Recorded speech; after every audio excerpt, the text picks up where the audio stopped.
Warning disclaimer, this story contains mature themes intended for adult viewers. Viewer discretion is advised. All characters in this story are fictional and above the age of 20.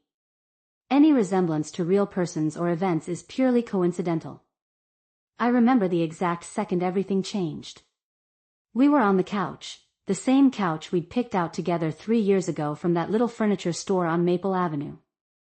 Daniel had his arm around me, warm and familiar, the kind of comfort you stop noticing after a while. The kind of comfort that quietly becomes invisible. The TV was playing something neither of us was really watching. I had my legs tucked under me, a glass of wine half empty on the coffee table, and my head resting just below his shoulder. It was one of those quiet Tuesday nights that feel so ordinary, so safe, that you don't even think to protect it. Then his phone lit up. It was face up on the armrest, right there, inches from my hand. I wasn't snooping. I wasn't suspicious. I wasn't anything in that moment except tired and warm and completely at ease in the life I thought we had built. But the name on that screen. I knew it. I'd met her exactly once, at his company's rooftop event last summer. She'd shaken my hand with a smile that lingered a beat too long. Tall. Sharp eyes. The kind of woman who fills a room without trying. "Hey, are you alone tonight?" 4 words. That's all it took. Daniel didn't move. His breathing didn't change. His hand was still resting gently on my shoulder like nothing in the world was wrong, like that message hadn't just landed like a stone dropping into still water. I kept my eyes on the TV. My heart was doing something I couldn't name yet. Not quite panic. Not quite grief. Something in between, something that lives in the space between knowing and admitting. I reached slowly for my wine. He shifted slightly. Tilted the phone face down. And smiled at me, the same smile from our wedding photos. That's when I realized, the most dangerous lies aren't the ones people say out loud. They're the ones they don't have to. I didn't say anything. I just sipped my wine and stared at the television like I hadn't seen a single thing. Like my whole chest hadn't just tightened into a fist. That's the thing about marriage after 3 years, you get very good at performing normal. Daniel and I met when we were both 24. He was finishing his MBA, I was managing a small interior design firm I'd built almost from scratch. We met at a mutual friend's dinner party, the kind where everyone's slightly overdressed and pretending to be more interesting than they are. He was neither. He was quiet, funny in a dry way, and he looked at me across the table like I was the only person talking who actually meant what I said. I fell in love with that man.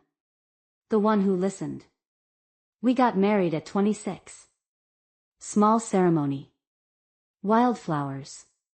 His vows made 3 people cry, including his father, who everyone said never cried. For a long time, a good long time, it was everything I'd wanted it to be. But somewhere between the promotions, the busy seasons, the dinners we stopped having, and the conversations that got shorter and shorter, something had quietly shifted. Not broken. Not gone. Just moved. Like furniture rearranged in a familiar room, everything's still there, but nothing is quite where you reach for it. I noticed it most in the small things. The way he stopped asking about my projects. The way I stopped telling him. The way we could share a bed and still somehow feel like we were in separate rooms. I told myself it was just a phase. Every couple hits this, right? But as I sat there, his arms still around me, that blue glow still burning in the corner of my vision, I thought about her. Mara. 32. Corporate attorney. The kind of woman who wears confidence like a second skin. I'd watched her laugh at something Daniel said that night on the rooftop, and I remembered thinking, just for one small, irrational second, she's looking at him like she already knows him. I pushed it away then. I couldn't push it away now. Daniel pressed a soft kiss to my temple. Gentle. Routine. "You okay?" he murmured. And I smiled.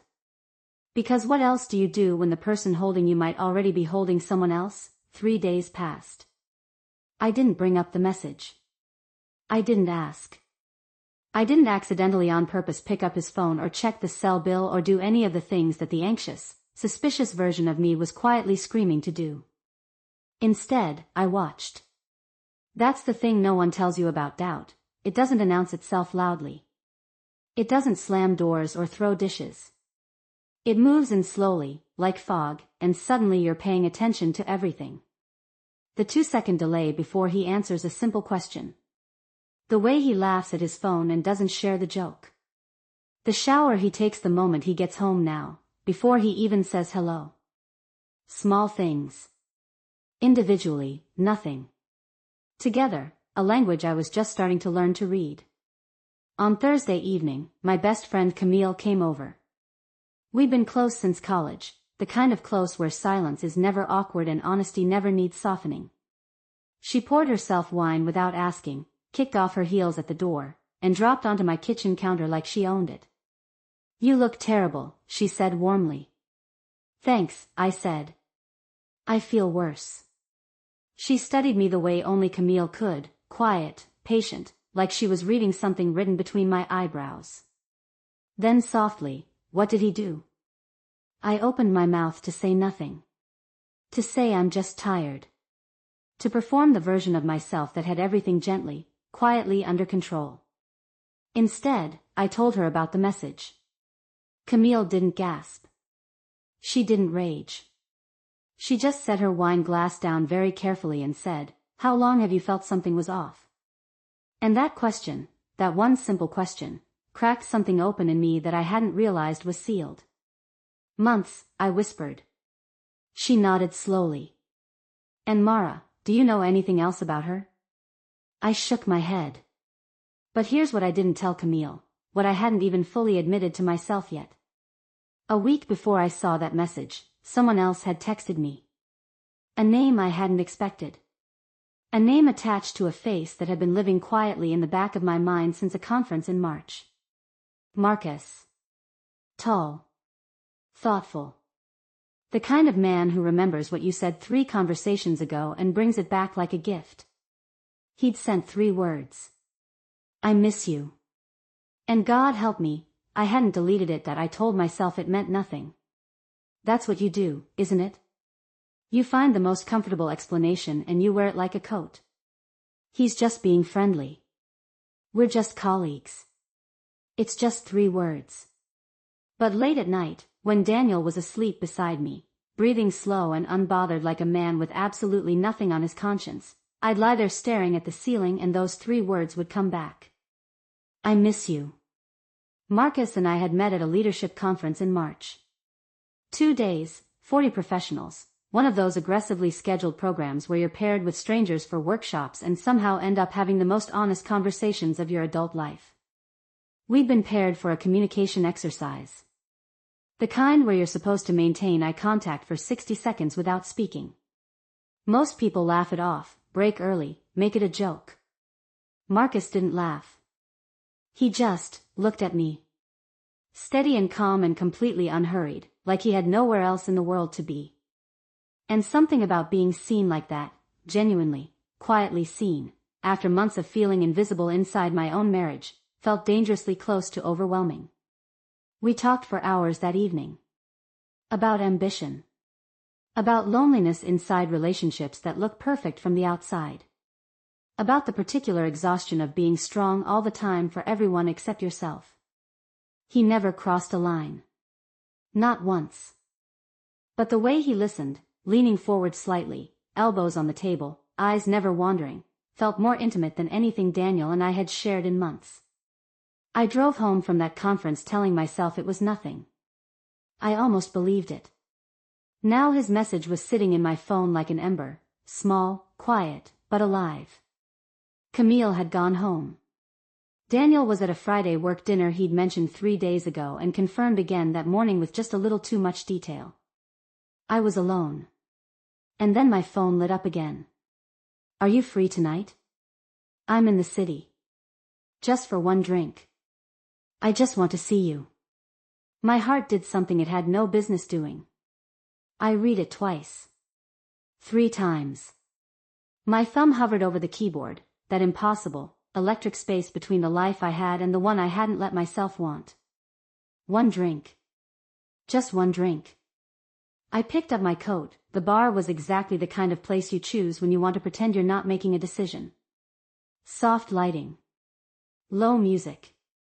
The kind of crowd that minds its own business. I'd told myself the whole drive over that this was harmless. 2 adults, 1 drink, a conversation. Nothing more than what it was. But the moment I walked through that door and saw Marcus standing at the far end of the bar, jacket on, sleeves slightly rolled, watching the entrance like he'd been counting the minutes, something in my chest shifted in a way I couldn't explain away anymore. He smiled when he saw me. Not the polished, practiced smile men wear at networking events. Something quieter.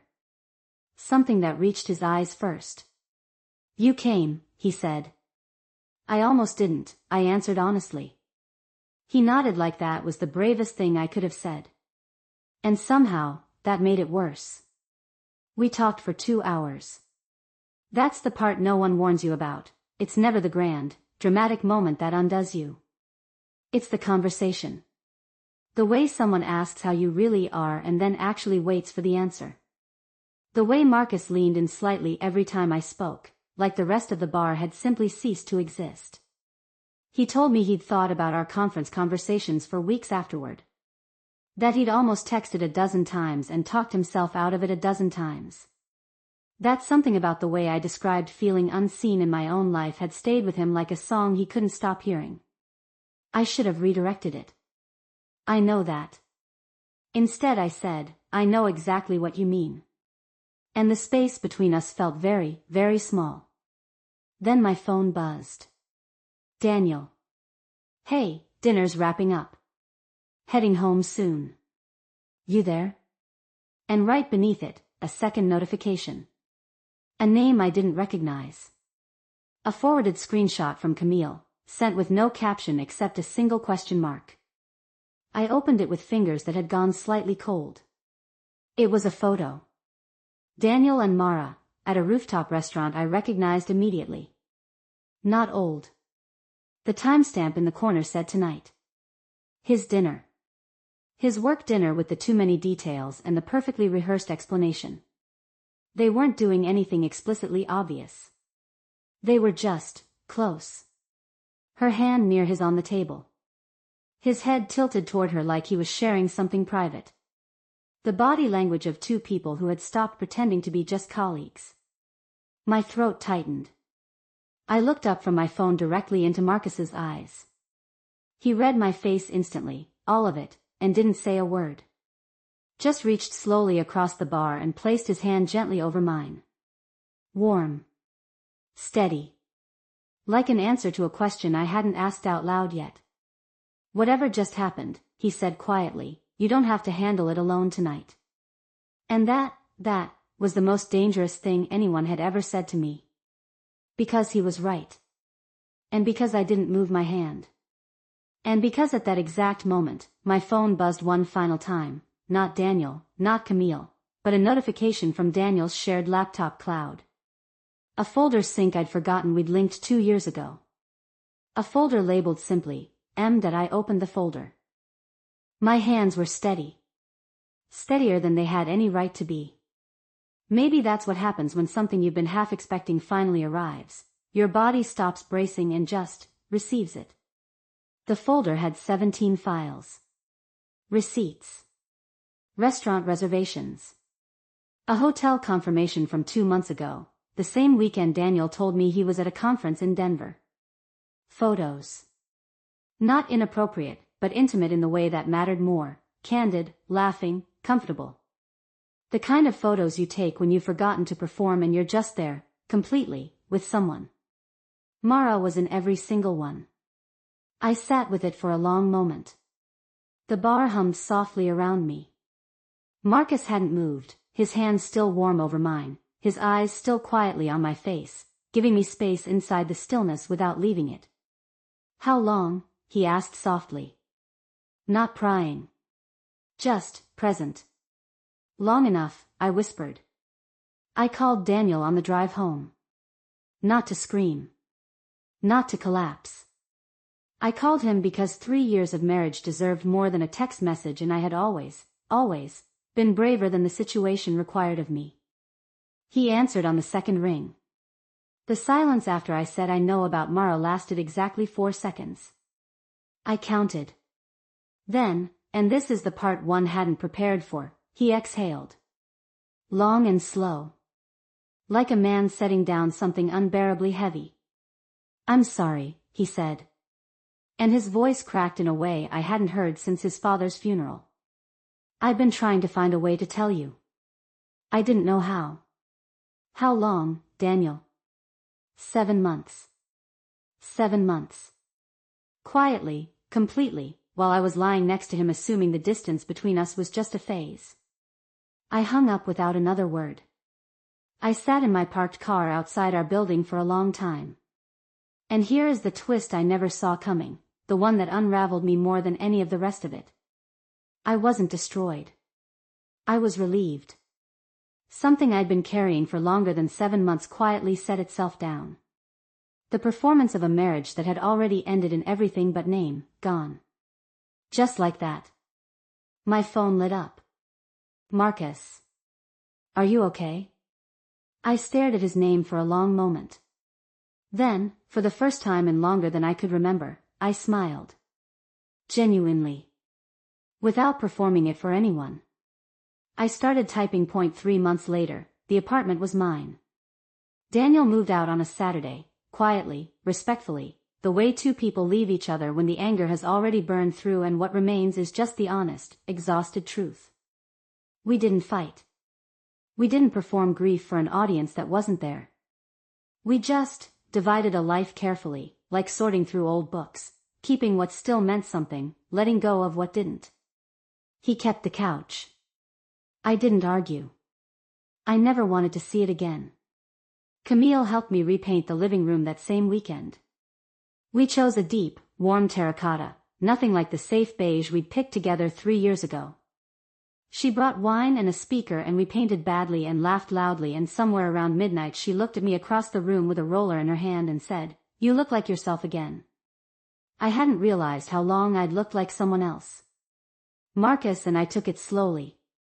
That was the only way it could have ever been real, and real was the only thing either of us was interested in anymore. No rushing. No performing. Just two people choosing each other, one honest conversation at a time. He remembered everything. Still. The small things I mentioned once and forgot I'd said. He asked about my design projects with genuine curiosity. He made coffee the way I liked it without being asked after the 3rd morning. It wasn't fireworks and grand gestures. It was better. It was consistent. And after years of loving someone who had slowly stopped showing up, consistency felt like the most romantic thing in the world. Some nights I still sit by the window with a glass of wine and think about the woman on that beige couch, tucked under an arm that felt safe, watching a television show she wasn't really watching, completely unaware that her life was 40 seconds from changing forever. I don't feel angry at her anymore. I feel grateful. Because the phone lighting up that night, as painful as everything that followed, was the moment the fog finally lifted. The moment I stopped mistaking comfort for happiness and silence for peace. Some doors close and leave you standing in the dark. But some, if you're brave enough to stop holding them shut, open into something you didn't even know you were allowed to want. I was finally standing in the light. And this time, I'd chosen it myself.